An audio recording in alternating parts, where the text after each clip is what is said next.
The coalition of the willing. We've been talking about this for a long time, and there was another meeting today in Europe to where this coalition got together, and they're talking about what they're going to do with money. They're talking about what they're going to do with troops in Ukraine once there's a ceasefire or an end of war negotiation. They're also having a meeting actually the day before in Ramstein, Germany, where they're getting together. The chiefs of the defense ministries of the various countries are getting together to say, hey, what are we going to give the next time? And all the stuff that's been going on really since the beginning of the war that started under Secretary of Defense Lloyd Austin is now continuing with Secretary of Defense Pete Hegseth, now only appearing by teleconference. He didn't think it was important enough to come, which also sent its own signals. But we're trying to figure out what does all this mean, because obviously the European Union and the NATO countries are all putting a lot of personal and political capital into something, but where is it going to go? And so if we're talking about especially something in Europe, we go to our go-to guy today, Ian Puttock. Normally we call him the smartest man in London, but of course I keep getting that pushback, so we're not going to say that. You're going to say the smartest man in Greece because he's not in London today. No. I never saw that one coming. I'm not that bright. No. I'm happy to hear that. So yeah, but listen, welcome to the show. Even from Greece, you're really going over and beyond, above and beyond for us, and we really appreciate that. No, obviously, I'm really delighted that you would ask me to come on, and thank you for inviting me, which is what I always say. It's really, it's a privilege and a pleasure. I really enjoy it. It's always good fun, and it's interesting. It's always really, really interesting. Yeah, it is. That's why we like to have you on so often. I know that your time is limited today, so we're going to get jumping in here. And by the way, whenever you have to leave, just just make your adieus, and we'll charge on as we can, best without you. But let's take a look at this first of all, because let's take a look at the U.S. portion of this. Now they were in the Ramstein meeting. But the U.S. was not in this coalition of the willing. This is a completely European situation. And I want to take a look, first of all, at the U.S. diplomatic moves and what they're saying. So there was yesterday a meeting at the State Department, and the spokeswoman, Tammy Bruce, was asked kind of where is the U.S. diplomatically in this? I think everyone understands the perspective is that President Trump is involved in this. We've got the best diplomats in the world, with certainly being led by Secretary Rubio. All of our leadership, but particularly President Trump and Secretary Rubio in public, have made it clear what's at stake when it comes to the nature of this situation ending. It is a dynamic that will not be solved militarily. It is a meat grinder. There is nothing else can be discussed for the outcome until the shooting and the killing stops. Secretary Rubio made clear at NATO in his press conference that we would in fact know in a matter of weeks if Russia was serious. And so we'll take him at his word, certainly, as we do. And I think Russia certainly needs to take that seriously, and we'll play that out. But this is not going to go on for 6 months or a year or anything else. Okay, there's at least three things that I found very noteworthy in that, and we're going to see how that lines up with what the Europeans are doing right now. But then it's also kind of curious because it's a little bit incongruent even within the context of what our objectives are. First of all, she said, and something that not a lot of people noticed, because it was kind of a phrase at the end of a long sentence, where she says, we realize this can't be won militarily. So it's unclear whether she means nobody can win it militarily, or if she specifically meant the Ukraine side can't win it militarily. But I think it's pretty clear the answer to both of those questions, at least from the American perspective. But in terms of that piece of it, when the Europeans are talking, do they recognize that this cannot be won militarily? No, I mean, they're not stupid. These are not stupid people. They say stupid things. They do stupid things. So therefore, it's a very reasonable assumption to say they are stupid. But they know the facts. I mean, von der Leyen said a few years ago, it must have been 18 months ago, she made a statement about the casualties in Ukraine, and they put it on social media. And then they quickly scrubbed it, and then she redid it and recalculated and gave a different figure for the casualties, because she gave a real figure, which was much higher, realised that she'd made a gaffe, said the wrong thing, told the truth. We can't have that. We can't have that in democracy. And then therefore went back, redid it and told a lie and reduced the casualties to make it look better, because that's how democracy works. I mean, it's just absolutely insane.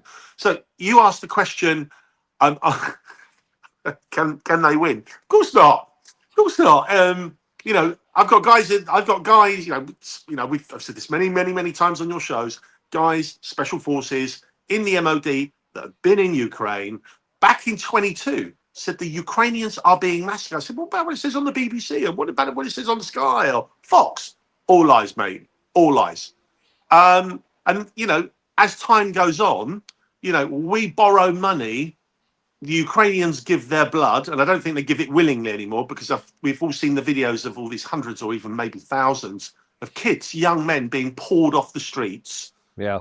Guys going to the shop to buy a loaf of bread or some milk, and then suddenly never coming home because they've been bundled into a bus with brute force and taken away. I mean, it's outrageous, and we're supporting this. So no, of course, it can't be won militarily.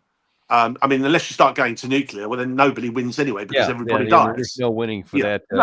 Everybody dies. So we take that off the table. But the mantra though is so to keep the public on board. I mean, we've had it this week. I've tweeted. I keep calling it Twitter. I know it's X, but I like calling it Twitter. Saying I posted doesn't sound the same as saying I tweeted. If that makes it doesn't sense. have the same ring to it. I agree. No, it doesn't. It doesn't. But yeah, we've had headlines in the UK where the Ukrainians are just getting massive gains militarily with doing really stupid things, just taking down military aircraft with shotguns and stuff like this. I mean, it's just insane. It's just nonsense. And then obviously Russia's about to collapse. Its economy's on the brink. Putin knows it, by the way. Putin knows it. And it's all said as a matter of fact. There's no dissent. There's no room in the narrative for any discussion, debate, questioning. It's all presented as facts, and it's universal. So it's universal. So the public are conditioned, but the public are war weary as well. No, a war has to stop. And the irony is, all these idiots are in Brussels discussing how we can take on Russia, keep the fight going, keep the war going. And Trump, for all his sins, and obviously people say terrible things about Trump, sometimes justified, obviously, they're trying to get peace. They're trying to get peace. And somebody a friend of mine who is absolutely not a Trumper said, do you know what? Trump's the only one talking about, let's stop the killing. Straight up. There's no question about that. And it is black and white. It is black and white. It is. Yeah, I mean, it's starkly so. I mean, obviously his predecessor didn't, and had the Kamala Harris won, we definitely wouldn't be. But fortunately, we don't have to figure that out. One other thing that was said in that clip there, though, that is a little bit maybe even contradictory. Number one, so she says the war can't be won militarily. We have to decipher whether she meant by anybody or only by the Ukraine side. But then she also said that that this is not going to last months. She goes, this is something that we said we'll know within weeks whether or not Russia is serious about peace, quoting Secretary Rubio. But then she also said that our current diplomatic efforts, and by the way, Steve Witkoff is apparently meeting with Vladimir Putin as we speak. He was in Pittsburgh. They met first with the lower level guy, and then according to information I had just before we came on the air, he got in a car and went somewhere that they presume is going to be with Putin. But she said that these discussions are not talking about the end of war negotiations, but just about a ceasefire, because we can't get any of that stuff done until there's a ceasefire. But I don't think that the Russians are on that same page. No, of course not. They're winning. The winner takes the spoil. The winner dictates the terms. When has a loser ever been able to say to the winner, hang on, this is how it's going to be. This is what you're going to do. This is how it's going to work. It just doesn't work like that on planet Earth. And they know, and again, Steve Witkoff and his team, Trump's team, they know Russia's just winning, has won. It's not winning. It's not like, we're in this tussle for a war, and at this moment, this precise moment in time, Russia is winning, but it could change next week or next month. Russia's won. It's over. Yeah. It's absolutely over. All they're doing now is just putting kids on the front line, getting blown to bits. Yeah, I mean, it is sick. It's That's absolutely what sick. drives me as well, and Of it course, infuriates me of as course. someone who's been in combat, Yeah. who I knew. We were prepared, we were trained, we had the backing of our government, we had a good probability of winning. So everything that you were willing to sacrifice your life, if necessary, or at least put yourself in that dynamic, because you know that you're likely to come out. Or even like going back to World War II or so, when it was a case to where there were two evenly matched sides, and maybe you would win, maybe you wouldn't, but it depends on who fights the best and all this kind of stuff. That's also okay. What's Mm. not okay is when there is no chance, and anyone who's in uniform understands that there's no chance, and yet you're asked to throw your life into a grave for no benefit to your country, and that's the egregious part. But I'm sorry, it's kind of an emotional issue with me. No, no, it's true. But now let's go to one of your countrymen we've had on the show before. We've also had a lot of his sound bites before, but I think he's been pretty straightforward here. He's trying to put a good spin on things, but not so far as that he's distorting the reality. And that's Sir Michael Clarke. Earlier today was asked about this whole situation with this coalition of the willing. Has just said in a lot of headlines, 18 billion euros they've brought in this spending for the Ukraine side, a big boost, a shot in the arm. Except it's not quite the way it looks. This figure that has been announced today, £18.2 million, is about 21 billion, 21 billion euros. Some of that is already money that we knew was going to go to Ukraine, right? Yes, that's right. Some of it's part of packages that have already been announced, but some of it is new money. I mean, all of the Europeans are, as it were, adding to the fund that they've established. So, for instance, Germany have said that they'll put in 11 billion euros, but between now and 2028. And Germany's just announced a package of more ground-based air defence, they've sent more battle tanks, they've sent more infantry fighting vehicles. Not huge numbers, but certainly useful numbers. So it's quite difficult to keep tabs on this, Kamali, because every time somebody makes an announcement, it all sounds like new big money. But actually, it's usually marginal additions to the big money they've announced over quite a long period. No, it's only a marginal bit for all of this big, hoorah about the coalition of the willing, and they're going to put troops in Ukraine, et cetera. It's only marginal minute. And even when he's talking about some of the physical platforms, even that is also marginal. And again, you just have to ask, what's the play here? Because maybe, like you said several times, maybe the populations in some of these countries will just buy what's being told, and they'll just look at the top line and say, yay, we're helping them out. We send more tanks and more armored personnel carriers. Not looking at how many they send or how fast they get blown up or that they can't be maintained properly, et cetera. But they know, right? Yeah, I mean, Britain's on its knees. We've got record debt. We've got probably one of the most unpopular governments in such a long time with Starmer. And, you just have to go online and just watch the memes. And when they're not memes are normally jokes or exaggerations. There's Keir Starmer saying, I'm going to do A, B, C, and D. I stand for this. I will not budge. I will do A, B, C, and D. And now he's in power. He's reneged on it all. But he's not alone in that. Most politicians do that. Don't get me wrong. But he's just so unpopular. It's just been announced in the UK. I think I mentioned it on one of your shows not so long ago about a huge grooming scandal in the UK where young girls or young kids in care were being raped and abused. And the police weren't interested. The police weren't interested. I mean, you can't make that up. You cannot make that up. Anyway, there was talk about a national inquiry into that, an open inquiry to see what happened, make sure it doesn't happen again, lessons learned, and more importantly, holding people to account. They've just shelved it. The government's just shelved that, saying we haven't got the money. But they've announced today in Brussels that Britain is going to spend 4.5 billion this year. And that's not money pledged. Some of that money may have been pre-pledged, don't get me wrong. But this year, 2025, we're going to spend 4.5 billion. Now, there's no money for anything, but it's money for war.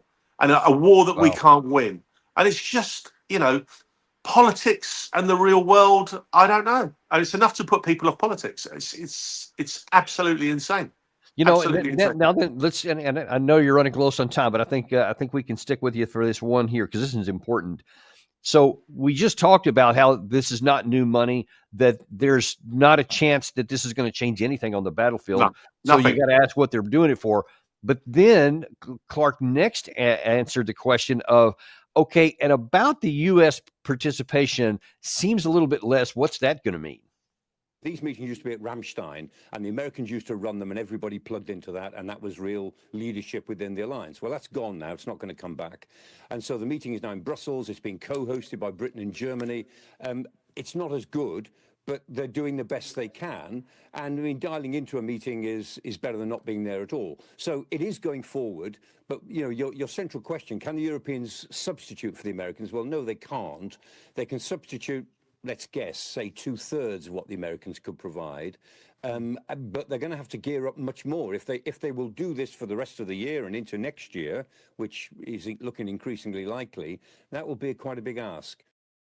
Quite a big ask. So to summarize here, with 3 years of war from the Biden administration and all their leadership at Ramstein, where the Secretary of Defense was at every single meeting, you had the Secretary of State, I mean, almost living in Europe about working together with all this, that we had by ourselves 10,000 military vehicles of various kinds: tanks, armored personnel carriers, armored artillery pieces, infantry fighting vehicles, etc., trucks, support trucks, all that stuff. 10,000 of them we provided all by ourselves. Then plus whatever Europe added on to that. All of that broke its teeth on the first line of Russian defenses in 2023, and it's been on the back foot and trailing ever since then. And now this coalition of the willing is trying to tell us that with 2/3 of that, and without the American leadership behind it that was pushing behind it, they're going to continue going on when some of the money won't even come in until 2030. It's Alice in Wonderland stuff. I mean, it's politics on steroids. I mean, it's just, they just grasp it. They've created this narrative. They're in a hole. They're in a corner and a hole. Trump's walked away and said, "I want peace. You crack on. You do whatever you want." And you know, we're not lapdogs. We're not going to follow the Americans. We're going to stand and fight for our freedom. And it all sounds great. But it's meaningless and it's nonsense. And Russia's not going to attack anyone. It's just a narrative that they're trapped in, and they can't do anything about. But I mentioned to you just before we came on air at that today at this meeting in Brussels, where they're coming out with all these platitudes about we're going to do this, we're going to stand tall, we're going to stand strong, we're bringing 18.5 billion in overall. As you say, they don't tell you it's over like 3 or 4 years. I mean, it's just it's just utter nonsense. Forgive me for just saying that all the time. But where are the journalists? You know, what we would call the fourth estate here in the UK. Where's the journalists asking them tough, critical thinking questions, which would tear the narrative apart in moments? But they're just not doing it. They're just scribbling it down and reporting as fact. You know, Russia's weak. Russia's about to die. Now we've got this united group. Russia's, you know, it's just, and the narrative goes on and on and on. But the narrative falls apart really, really quickly. I'll tell you as a little side note, only because it's quite funny. So back in 2022, as you know, I supply the Ministry of Defence. So some of the guys were out in Poland shipping munitions and sneaking them into Ukraine. I asked them how they did that, and it's incredible. But anyway, but they do, and I know that, as we all know, the weapons get there. Greece, and I'm here now, that's what I'm telling you. Greece donated 1,200 shotguns. So these pallets came over, ended up in this big warehouse in Poland, and they had 1,200 shotguns. The shotguns were 30 plus years old, covered in 30 years worth of dirt and dust and rat and mouse poo. Oh Lord! And the Ukrainians were going, and obviously I don't swear anyway, but I'm certainly not going to swear on your show. It's a family show. But they were saying, "What the beep beep is this? What are we going to do with this?" And the ammunition they sent the munitions, and the munitions were as old, the shotgun cartridges, and they had to be disposed of because they were deemed dangerous. Wow! That was the Greeks sent them over as a. I mean, but to be fair, it's not just Greece. This whole process of fighting Russia has allowed all the European countries that have got stocks of weapons, whatever they may be, to clear out all their old crud Oh, and all their Lord. old rubbish and just send it over there. Just so that one day we've sent stuff, we're standing up for our freedom and all this kind of nonsense, and they've cleared stock. Yeah, and you But don't now, have to dispose of it. You don't have to do all the hard stuff. no, Just no. skip it out. The Poles did. The Poles were stuck with it. It all got destroyed. All got disposed of and destroyed in Poland. It's quite funny, really. But now all of that's finished. The Europeans are depleted. I've mentioned this on your show many, many times. There's several munitions storage facilities in the UK. Big one in Bicester. The biggest one in the UK in Great Britain is Telford. It's massive. I've stayed there. Not my words. Officers there. We are depleted. So we've got rid of everything that we had. We've got rid of all of our rubbish, as have done the rest of the EU. Now we're borrowing money. Normally you borrow money because there's a return on investment. You know, if I build this, if I make this or whatever. No, not everything is about investment. You know, we invest in healthcare we do in this country anyway for the public. There's no return on investment. They don't get money back, but it's a cost. But generally, governments are building infrastructure and doing positive things with money. No, we're borrowing money for a war that cannot be won. That we're going to be enslaved to. We've got to pay that debt back to buy weapons for the future. I mean, it's not going to happen.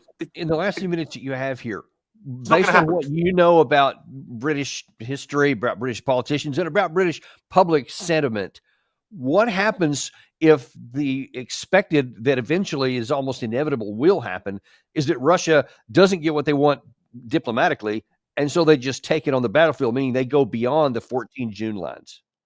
Okay, well, I guess we lost him right at the beginning of that anyway. But that is one of the questions that we need to ask: is what happens when this fiction goes away, when all of these Keir Starmer statements go away, when these comments by people on television, or Manuel Macron, von der Leyen, for Kaja Kallas, etc. All of these people that keep going on, Mark Rutte for the NATO, continually talks in these optimistic, positive terms. What are they going to do when all of a sudden the fiction is evaporated or burned away because they just advance forward? And then people are going to start looking around. The populations in all of these Western European countries are going to start looking around and going, hang on, you kept telling us for all these years that this was going to work, that they were, starting to, push up. They were starting to go forward, and the Russians were running out. American generals have been saying that of late. They're on their last legs. I don't think they can sustain this for the long term. And then all of a sudden they sustain it. Remember, in the first part of this war, how many times did you see a headline that said Russia? I'm talking in the first 4 or 5 months. Russia's running out of ammunition. They're running out of missiles. Soon they're going to have exhausted their situation. Oh, they're pulling their old tanks out of storage. They're about to run out of tanks. They're about to run out of artillery. They never ran out of anything. In fact, they've increased all these categories. You had, I think, General Cavoli, prior to this current round of testimony here, or maybe it was even part of it, he admitted that, well, actually, their industrial capacity is going pretty good. They're going to create about 1,500 new pieces of armor this year, and I forget the number, but a large number of Zircon missiles, several of these hypersonics, etc. They're making all the stuff they have in fairly large numbers on top of whatever they may have in storage. So you see that those are not matched. And he didn't mention, at least in the report I saw, how many artillery shells, but Russia is making somewhere around 250,000 to 300,000 per month. That is probably double, if not more, what the entire cumulative West writ large and all the stuff they can get is able to produce each month, which is why the Russian side, on top of what they get from North Korea, which is allegedly 4 to 5 million, you see, you'll never, ever match that. So if those things are true on the ground and the inputs to war, and I think it was also admitted by Sersky just a couple of days ago that Russia has about 5 million men of some military training that they could call on if they need to, whether it's recruiting or actually mobilizing, should they decide to do that. Ukraine will never be able to match that, ever. They don't even have 5 million military-age males, period, much less qualified or trained in any capacity. I mean, you would literally wipe out the remainder of the male population of anything over the age of 16 years old and maybe up to 60 or whatever the number is right there. It's literally, gashing the entire population of Ukraine. Why would you want to keep going down that path? It's just as irrational and self-destructive as it can possibly be. Now, so we've shown you what the coalition of the willing has said, and we've shown you what the United States is saying here. But let's see what the other side of this equation is saying. If the U.S. is saying we have Witkoff right now in Moscow, he's talking to the Russians, we're trying to get us the ceasefire, et cetera, it's understanding that while we may say we're only going to get to the end of war discussions once we get a ceasefire in place, it's not clear the Russians are worried about the distinction between the two, because they're talking about primarily the end of war negotiations. And here's what Sergei Lavrov said earlier today. We observe that, unlike Europe, including Britain, which completely ignores the root causes of the current situation, there is a willingness in the United States to delve into the essence of the problem. President Trump has repeatedly stated publicly that dragging Ukraine into NATO was a mistake that played a decisive role in the current events, despite years of warnings from Moscow. The Americans also understand that a return to the 1991 borders, as Zelensky still demands, is impossible. If for no other reason than because people live in these territories whom Zelensky considers creatures. He has said this multiple times, even before the start of the special military operation. He advised people who feel they are part of Russian culture to get lost to Russia. So there's a number of really important things here. Number one is that Russia continues to say, we're cool with having diplomacy with the United States. We desire it. In fact, according to multiple reports from both Moscow and Washington, is reports that they're talking about right now much more than just getting this war over, more than just even the ceasefire, et cetera. They're looking beyond the war already, and they're looking into bilateral relations, nuclear disarmament talks, national security issues, economic issues of mutual benefit to both countries, et cetera. Things that a good government should do. So Russia is interested in that.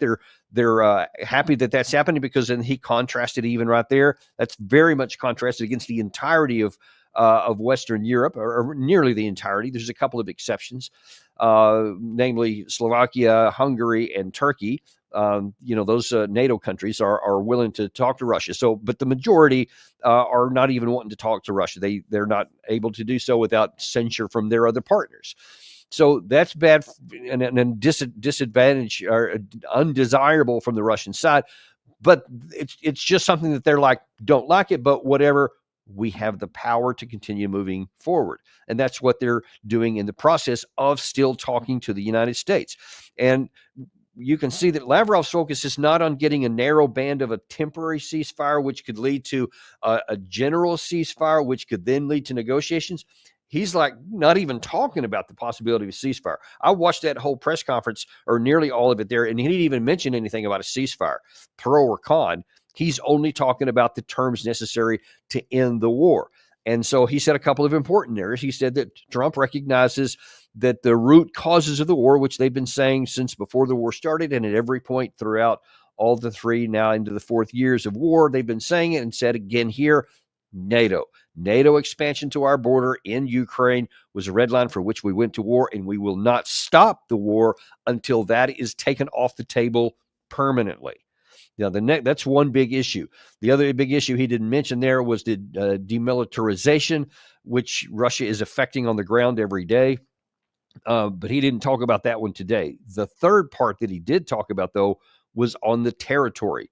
Where is that line going to be? There are still some in the West who have some fantasies of believing that they'll submit to the current line of contact, and that all the territory that Russia has so far is not going to come back. But Russia's not thinking in those terms. Those aren't even the minimalist terms, much less the maximalist terms. The minimalist terms were all four provinces, all four of the administrative borders of the 4 provinces, Kherson, Luhansk, Zaporizhia, and Kherson. All of that has to go to Russia. But he signaled here something that means that they may not be interested in even that. He, of course, said going back to the 1991 borders is a fantasy which will never happen. He's just taken that off the table. But he also said something there that's important because he mentioned the Russian speakers. And it's important to understand, if you look at a demographic map of Ukraine, is that significant percentages of the population, really up to the Dnieper River and multiple of these provinces out there, have a lot of ethnic Russians in them. And Putin has said this on occasion. Peskov has mentioned it sometime. Ryabkov, the deputy foreign minister, and definitely Sergei Lavrov has said, we are going to take care of all of the Russian speakers. And you heard him call them out. What you didn't hear him say there was limiting it to those who are on one side of the line. He just said those people who are Russians are going to be taken care of. And it's really important. What some call Novorossiya, what a lot in Russia do, which is almost all of the territory, even beyond the Dnieper River in some places in the south, because it includes, I think, all the way up the Transnistria by Moldova in the south, including all of Odessa. So there are those in Russia who are saying, this is really our minimum line here. It's no longer the June 15 line from last year, which is the 4 administrative borders. And one wonders, we'll only find this out in the future, whether or not Russia is actually saying behind the scenes, that's actually our line. The Dnieper River up to Kiev and all up to Moldova in the south and all of that territory. And if we don't get that, then we'll simply keep fighting. That's what I wonder is going on, because we certainly have a lot of external signs that is exactly what people in Russia are saying. Now, we said at the outset of this show that the Ukraine side is running out of men. They don't have enough troops to replace the losses. They don't have enough men to even force mobilize to bring them back into the armed forces to try and stabilize any lines, much less ever hope to move anything back. But on the Russian side, I've told you many times that there are reported large concentrations of Russian forces in the south, especially south of the Eastern Front in the Zaporizhia area, up in the Sumy and Chernihiv regions up in the north. And now that we have some video from just this morning from a lot of going around in a lot of Russian Telegram channels, that there are movements of large numbers of Russian formations moving forward. Now, here's some of it. Here you can see a lot of the military supply trucks. Then you can see some armored vehicles. Some, I believe those are BMPs there behind the lines of trucks. Those trucks that you see right in front of you here are important because these are what's called HET, H-E-T-T, Heavy Expanded Tactical Trucks. I can't remember exactly what it stands for, but that's what they typically will move tanks with. Because you don't want to drive your tank over large distances. You want to put them on these HETs. I used to do it when I was in Germany, when I was the second in command of an armored cavalry squadron where we had M1 tanks. Anytime we were going to go on maneuvers, we would load them up on these big trucks like that, and then it would drive to a certain point where they would be offloaded near the point of departure where you're going to conduct your operations. And so you see these are lots of supply trucks. This is, from what I've read also, is just one snapshot of many.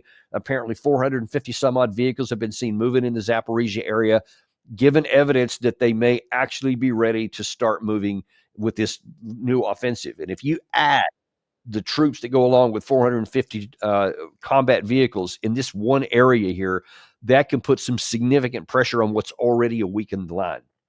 Don't have enough information yet to know, what the significance of that is when they're going. We had General Sirski actually said yesterday, or it was reported today, but I think he actually said it yesterday, that he said he thinks this Russian offensive that we keep talking about has already begun and the pressure has addition. This video here could be validation of what he said. And what that tells you is it almost doesn't matter what that does tell you is it doesn't matter what all of these European leaders are saying, what they want, the outcomes they're seeking. It greatly weakens the ability of Steve Witkoff or Secretary Rubio if it gets to that point, or even President Trump if it gets up to that Trump to Putin's level. You just don't have a lot of leverage because the Russians apparently have the capacity and the will to just continue driving forward. Those combat vehicles and those troops moving forward don't look like that they're just trying to get a good negotiating position. I guess it could be construed that way as long as the negotiating position surrenders a whole lot of territory. And so far, Zelensky has been unwilling to do anything. I mean, he was made a video yesterday where he's talking about he wants 10 more Patriot systems. He wanted everything that he could get from the Ramstein meeting. He was talking about all these needs that they have, and then specifically 10 Patriot systems. I have not seen a report of one Patriot system being contributed. Lots of big statements, as you saw Michael Clark say, just a little bit of information, a little bit of new offering has gone forward. Anyone can see that you cannot continue to maintain combat operations with this trickle of stuff coming in. And of course, the U.S. isn't even talking. They're not even conceptually thinking we're going to give you anything new. Whatever's running out of the last of that Biden stuff that they put in the pipeline before they left, that's it. There's nothing else in the pipeline. No one's talking about refilling the pipeline. It's over. And I want to end with this video here from a show that was released by Tucker Carlson yesterday, where he just point blank lays it on the line. One fact I don't think has penetrated the brains of policymakers in Washington is that we just lost a war with Russia. The U.S. was running that war, the U.S. military, the Pentagon, State Department, CIA, running the war against Russia. It was never about Ukraine. No one in Washington cares about Ukraine or the hundreds of thousands of Ukrainian men destroyed. The fact it'll be populated by third worlders. I mean, Ukraine, we just eliminated Ukraine. Nobody cares. This was a war against Russia. They hate Russia for a lot of reasons, mostly spiritual. But we lost. And my concern is because nobody will say that out loud, that we're overstating our power. And in the same way that you sometimes see like divorced 60-year-old guys hitting on young women and don't realize that the young women think this is like absurd. You're like an old man. Why, you really think I'm going to sleep with you? But the 60-year-old guy hasn't readjusted to the reality of his present condition. He still thinks he's 25. Do you see what I'm saying? And he humiliates himself. That can happen at the level of nations where, you know, you think you can affect outcomes that you actually don't have the power to bring about.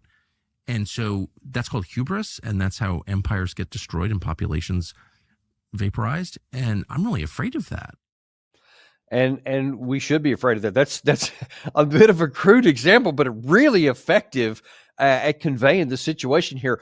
Although I'm 62, so I'm not quite as over the hill as what he's saying. He might have gone a little bit older, but even I remember when I was younger, I used to play basketball for the U.S. Army in Europe, and played for a couple of other club teams. And I used to be pretty good for a 6 foot white dude, and I could dunk. I mean, I could get up there. Well, now then, about a year ago, I went out with my young sons, and I said, "Hey, let's play a little 1-on-1 with my eldest." And my mind is still 25, but my body reacts like a 60-year-old guy, like Tucker Carlson's talking about there.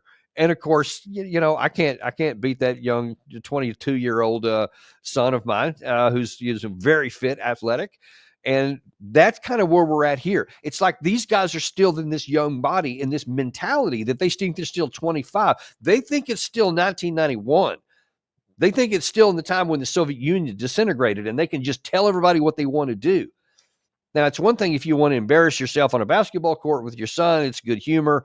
It's quite another if you're talking about nations that are putting their young men at risk and their populations at risk of possibly getting into a war with Russia because you can't produce it. And to Tucker's example there, all these nations here, all their militaries combined, we've talked about this a lot, is cumulatively, any one of the nations themselves is just a shadow of what the Russians are. And when you add them together, and they haven't had a lot of experience, even combined training on large scale in a long, long time, just training, much less actually going into combat. If the conditions deteriorated rapidly and they had to fight, we would be just hamstrung at being able to function at all, much less the issues themselves of the fighting vehicles, actually conducting operations against a force that's, now 3+ years of experience, forged in the flames of war, where mistakes are punished by death. and you have to have all this wartime innovation that goes at the speed of light, while we're still down here with basically a wireless, a Morse code kind of deal. That's kind of the disparity between. Everywhere the disparities, they don't work for us. So what we should do, what the only thing right now that makes sense, is to get this war over with as fast as possible by whatever means, however ugly it'll be for Kiev, and it will, so that we can get this over with and start to lower tensions everywhere else, instead of fictitiously ramping them up to where you're trying to have a 62-year-old guy go up against a 22-year-old, athlete. It's just not going to work. It's not going to work well for any of us. But that's where we are. And so let's hope that Steve Witkoff has some success. Let's hope that once he comes back and talks to Rubio and talks to President Trump, that they just say, all right, let's just get this off. This is the best that we're going to get. Let's just get this done and move on. That's what I hope happens. And then, we'll have a chance to start getting into some more peaceful existence where we don't have to worry about war breaking out. Thank you very much for joining with us today. We're going to be back this afternoon, by the way, at 3 p.m., where China strikes back against the U.S. with tariffs. If you haven't seen, there's been some new reports even this morning where the Chinese have said, okay, how's about we go from 34% tariff to 84% tariff, and now this morning to 125% tariff. So the U.S. has an effective rate of, I think it's 145% on China. They're now 125% on us. Nobody's going to win from this, but I can guarantee you who's going to lose. It's going to be the consumers on our side. So we need to get this conflict off the table too, but we'll tell you all about what's going on with that at 3 p.m. this afternoon. Tune in then, and we'll see you on the Daniel Davis Deep Dive.